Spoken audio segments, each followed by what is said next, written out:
Assalamualaikum warahmatullahi wabarakatuh. Warahmatullahi wabarakatuh. Kami dari kelompok 6 ingin mempresentasikan tentang analisis kebutuhan sumber daya usaha. Saya, Esther Luciana Sibuya, nomor absen 21 dari kelas 11 PKM 1. Saya Evi Julia, nomor absen 22 dari kelas 11 PKM 1. Saya Fatima Tuzoro, nomor absen 23 dari kelas 11 PKM 1. Saya Verlinda Octavia Anggraini, nomor absen 24 dari kelas 11 PKM 1. Itu proses kegiatan yang berasal dari pimpinan dan harus dilakukan dengan menggunakan cara-cara pemikiran ilmiah ataupun praktis untuk mencapai tujuan yang sudah diterapkan melalui kerja sama orang-orang lain dan waktu yang tersedia dengan cara yang tepat. Umumnya ilmu manajemen telah memiliki usia sama dengan kehidupan manusia, karena manusia tidak bisa lepas dari prinsip-prinsip manajemen dalam kehidupan sehari-hari. Ilmu manajemen ilmiah sudah ada sejak awal abad ke-20 di benua Eropa Barat dan Amerika. Di negara tersebut sedang renovasi industri atau perubahan dalam pengelolaan produksi yang efektif dan efisien. 2. Unsur-unsur dalam manajemen sumber daya usaha.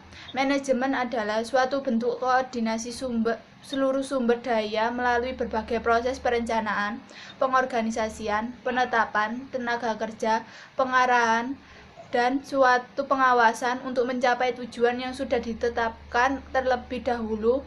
Unsur dalam manajemen terdiri atas money, methods, material, machine, dan market atau yang sering disebut dengan 6M.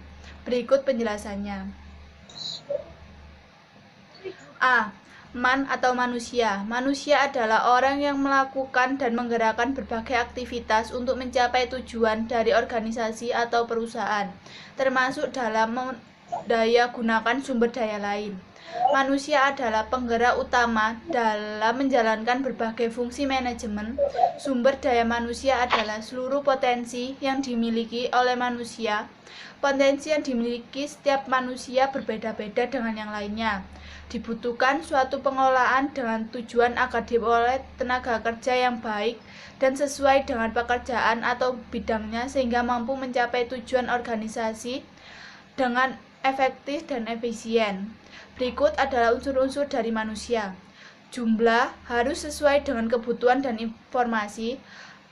Persyaratan seperti pendidikan, pengalaman, kemampuan, dan keterampilan. Komposisi, contohnya unsur pelaksana, pemimpin, administrasi, dan teknis. Atau uang.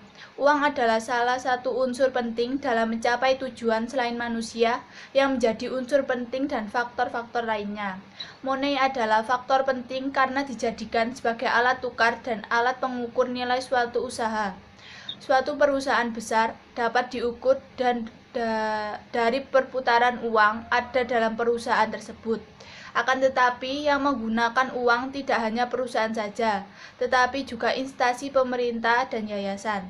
Jadi, uang diperlukan pada setiap kegiatan manusia untuk mencapai suatu tujuan karena segala sesuatunya harus diperhitungkan secara nasional, yaitu menghitung beberapa jumlah tenaga yang harus dibayar, beberapa bahan yang dibutuhkan dan dibeli, beberapa alat yang dibutuhkan yang harus dibeli, serta beberapa hasil yang dapat dicapai dari suatu investasi.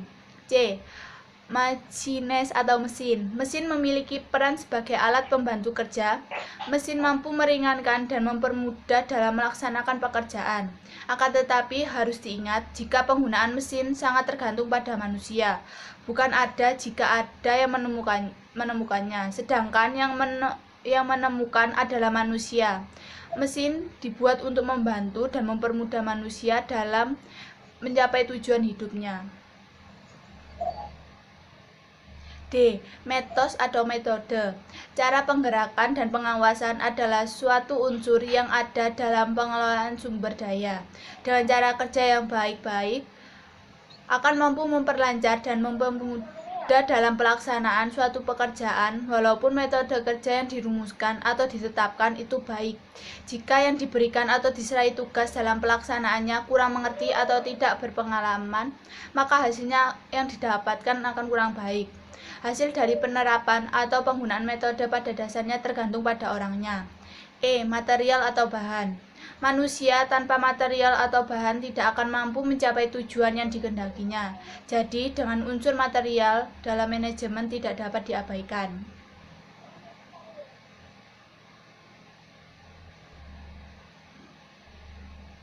F. Market atau pasar. Pasar adalah suatu bagian penting untuk dikuasai demi kelangsungan proses kegiatan suatu industri atau perusahaan. Jadi, penguasaan pasar untuk mendistribusikan hasil-hasil produksi agar sampai pada konsumen merupakan hal yang menentukan dalam aktivitas manajemen.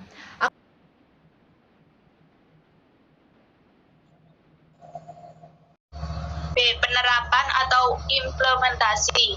Saat semua karyawan telah mendapatkan pelatihan sesuai dengan bidangnya, kegiatan penerapan adalah hal yang penting setelah pelatihan. Tidak menjadi sia-sia dengan menerapkan banyak hal yang telah dipelajari, karyawan akan belajar dan memahami bahwa apa yang telah mereka pelajari adalah hal yang sangat luar biasa. Penerapannya merupakan bagian dari pengembangan SDM. Internal dan eksternal organisasi. Pencocokan permintaan dan penawaran kerja dilakukan berdasarkan kekurangan dan kelebihan sumber daya manusia yang diramalkan secara ringkas.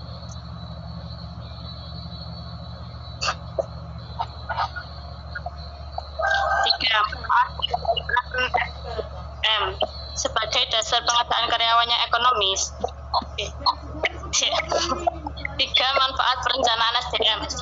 Sebagai dasar pengadaan karyawan yang ekonomis. 2. Mengembangkan informasi dasar manajemen SDM untuk mendukung kegiatan perusahaan lainnya. 3. Mengordinasikan berbagai kegiatan, misal penarikan karyawan dengan proses seleksi. 4. Tahap analisis perusahaan. 1. Mempelajari organisasi. 2. Menentukan pekerjaan yang akan dianalisis. 3. Membuat kuesioner analisis pekerjaan. 4. Mengumpulkan informasi analisis pekerjaan. 5. Fungsi penarikan dan seleksi karyawan. Penarikan merupakan proses pencarian dan memikat calon tenaga kerja yang mampu melamar sebagai calon pelamar dengan kualifikasi terbaik bagi perusahaan. A. Dari dalam organisasi. B. Dari luar organisasi. 6. Fungsi pelatihan dan pengembangan SDM. A. Pelatihan SDM merupakan suatu aktivitas untuk mendidik karyawan tentang bagaimana melaksanakan suatu pekerjaan. Dua kategori utama pelatihan, yaitu pelatihan yang baik yang memiliki tahap-tahap mulai dari menilai kebutuhan organisasi, merumuskan tujuan program, isi program, prinsip-prinsip pembelajaran, serta mendesain lingkungan pembelajaran yang kondusif dan nyaman dalam pelatihan. Metode pelatihan yang dipilih dapat dikategorikan dalam 2 kategori utama, yaitu sebagai berikut. B. Metode praktis atau on the job training. Contoh, rotasi jabatan, magang, penugasan sementara, dan lain-lain. C. Metode presentasi dan simulasi kelas. Contoh, studi kasus, presentasi video, kuliah, dan lain-lain. Pengembangan SDM merupakan aktivitas yang mempersiapkan karyawan dalam melaksanakan tanggung jawab pekerjaan dengan meningkatkan knowledge, skill, dan ability sesuai yang dibutuhkan di masa depan. 7. Manfaat pelatihan dan pengembangan SDM. A. Bagi karyawan, meningkatkan kemampuan mengerjakan suatu pekerjaan, menunjang perkembangan karir, pengembangan keterampilan di masa datang. B. Bagi perusahaan, merupakan investasi jangka panjang untuk sukses dalam bisnis melalui orang-orang yang berkualitas di bidangnya. 8. Fungsi evaluasi kerja. A. Manfaat penilaian kerja, mengetahui aktivitas kerja seseorang. B. Sebagai dasar untuk memberikan karyawan. Penilaian kinerja mencakup tahapan-tahapan kegiatan sebagai berikut. 1. Penetapan standar prestasi. 2. Mengkomunikasi standar prestasi. 3. Mengukur prestasi. 4. Mendiskusikan hasil pengukuran dengan karyawan. 5. Mengambil tindakan koreksi. 6. Menggunakan evaluasi untuk pengambilan keputusan. B. Fungsi pemberian kompensasi dan penghargaan. Kompensasi merupakan semua jenis imbalan yang diterima karyawan atas pengorbanan dan unjuk kerjanya sebagai anggota organisasi. Dilihat dari persepsi karyawan, prinsip keadilan dipengaruhi oleh hal-hal sebagai berikut. A. Rasio antara kompensasi dan masukan seseorang seperti tenaga, pengalaman, pendidikan, lama bekerja. B. Perbandingan kompensasi yang diterima setiap karyawan berdasarkan perbedaan tanggung jawab, kemampuan, pengetahuan, produktivitas, maupun keahlian manajerial. Proses penetapan kebijakan kompensasi meliputi A. Analisis suatu pekerjaan. B. Evaluasi pekerjaan, survei pengupahan. D. Rencana-rencana pemberian kompensasi. E. Penilaian kinerja dan pemberian kompensasi sesuai dengan penilaian kinerja. Secara umum, kompensasi berwujud gaji dibayar untuk pelaksanaan tanggung jawab atau upah dibayar untuk waktu kinerja. Misal, secara umum, kompensasi berwujud gaji dibayar untuk pelaksanaan tanggung jawab atau upah untuk waktu kerja. Misal, berdasarkan kerja. Selain dalam bentuk gaji atau upah, ada bentuk kompensasi yang dirancang khusus untuk memotivasi kinerja karyawan yang disebut dengan program insentif. Berikut penjelasan wujud insentif. A. Insentif individual bonus berupa pembayaran khusus di luar gaji apabila karyawan dapat menjual jumlah barang tertentu atau menghasilkan jumlah uang tertentu dari penjualannya. B. Merit salary system insentif individu yang menghubungkan kompensasi dengan kerja dalam jabatan penjual. C. Pay for performance atau variable pay, insentif yang diberikan kepada manajer untuk output yang produktif. B. Insentif perusahaan, profit sharing, didistribusikan kepada karyawan ketika laba perusahaan melampaui tingkat tertentu. B. Gain sharing didistribusikan kepada karyawan ketika biaya perusahaan dapat dikurangi lewat efisien kerja yang lebih tinggi. C. Pay for knowledge, tambahan bayaran apabila pekerja mendalami keahlian atau pekerjaan baru. 9. Konteks hukum sumber daya manusia dan tanganan baru sumber daya manusia. A. Beberapa konteks hukum dan manajemen sumber daya manusia adalah sebagai berikut. 1.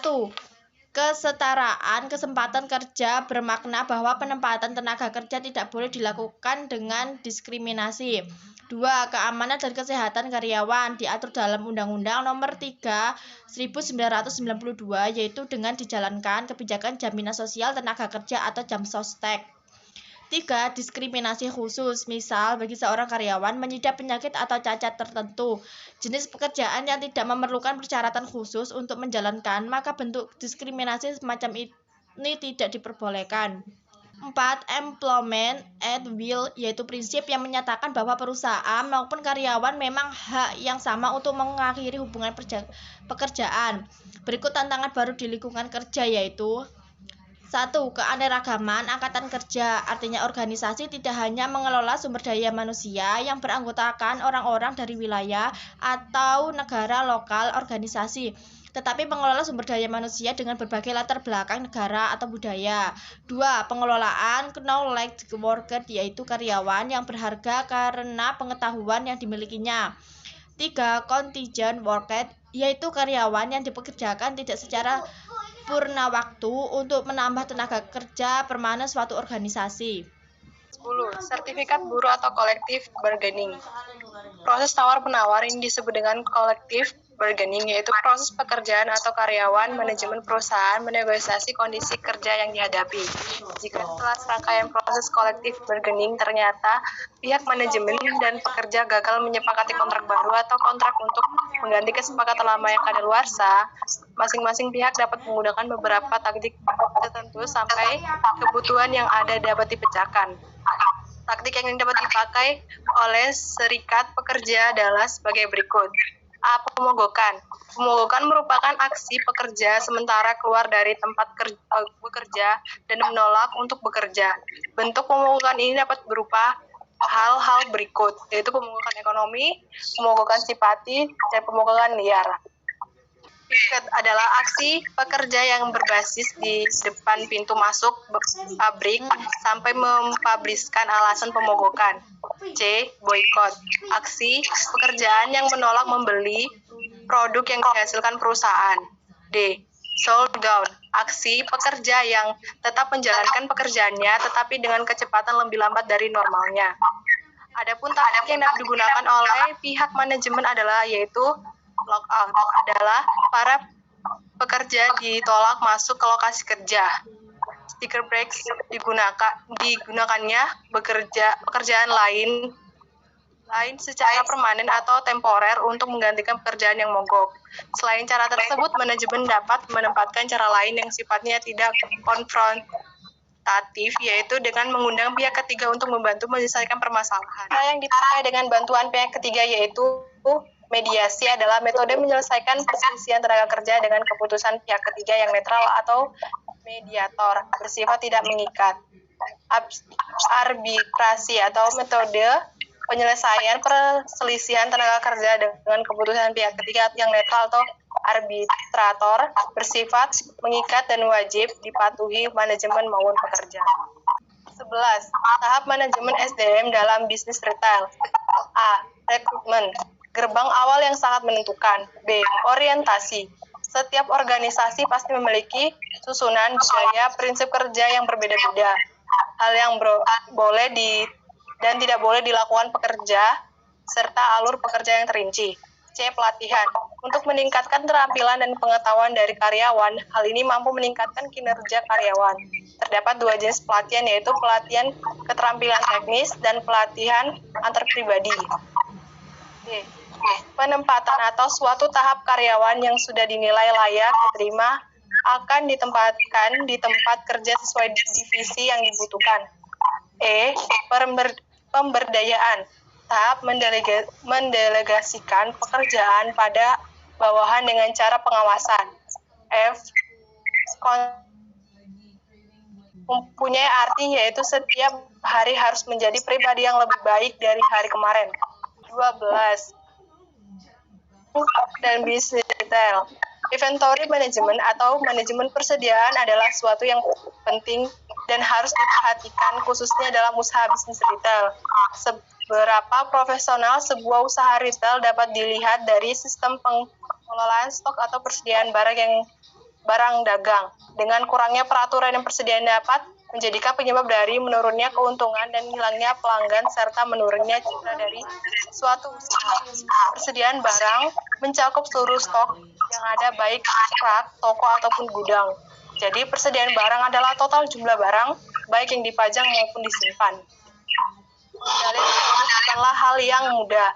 Apabila persediaan terlalu banyak, tentu dana yang keluar besar, terjadi peningkatan biaya serta biaya penyimpanan. Biaya operasional toko tersebut meningkatnya resiko kerusakan dari barang. Apabila persediaan terlalu sedikit, resiko kekurangan persediaan makin besar. Terlebih jika barang tidak bisa didatangkan mendadak, hal tersebut mengakibatkan tertundanya keuntungan.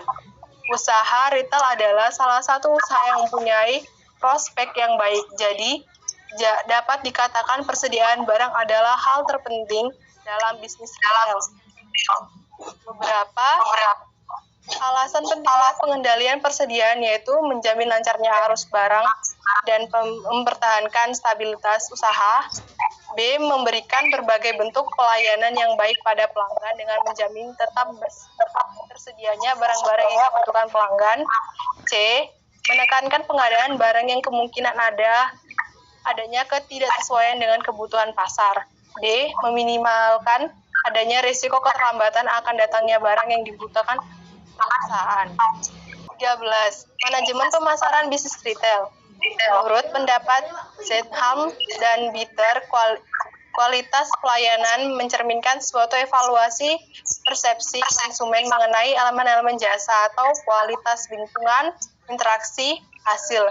Kemudian elemen jasa akan dievaluasi berdasarkan pada dimensi kualitas pelayanan yang bersifat spesifik yang meliputi daya tangkap, keandalan, jaminan, dan bukti langsung. Berikut hal-hal yang harus diperhatikan dalam bisnis retail untuk mengembangkan keunggulan bersaing dalam pasar, yaitu A. Loyalitas konsumen, yaitu kesetiaan konsumen untuk berbelanja di lokasi retail tertentu. B. Program loyabilitas, yaitu salah satu dari bagian keseluruhan manajemen yang memiliki hubungan antar konsumen. Program loyalitas bekerja sama dengan manajemen hubungan pelanggan atau customer relationship marketing. Anggota loyalitas diketahui saat mereka membeli produk karena mereka akan menggunakan beberapa kartu loyalitas. Informasi pembelian akan disimpan di data hari dengan MMC atau Matahari Card, Carrefour dengan kartu belanja KD atau Carrefour, dan Alfa dengan AFC atau Alpha Family Club. C. Lokasi.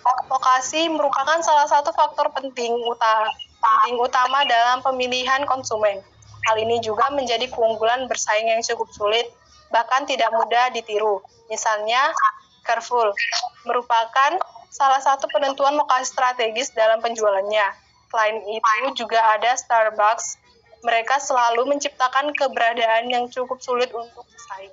Berikut beberapa keuntungan dari pemilihan lokasi, yaitu A. Pemilihan lokasi adalah komitmen sumber daya jangka panjang yang mampu mengaruhi fleksibilitas masa depan dari bisnis retail.